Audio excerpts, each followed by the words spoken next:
সঙ্গীন প্রণয় শক্তি। গল্পটি আপনাকে কখনো হাসাবে, কখনো বা মনের অজান্তে কাঁদাবে।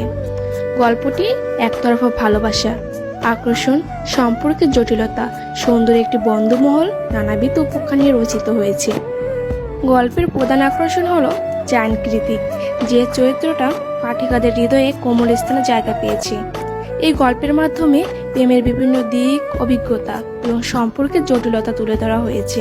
এছাড়া গল্পে জায়ান কৃতিক, শায়ের, এলিসা ওয়ার্নক এদের বন্ধুত্বটা এত সুন্দরভাবে তুলে ধরা হয়েছে যে কেউ এই গল্পটা মন কেড়ে যাবে। গল্পের প্রতিটা চরিত্রের মাধ্যমে বিভিন্ন ব্যক্তিগত অভিজ্ঞতা ও অনুভূতি প্রকাশ পেয়েছে।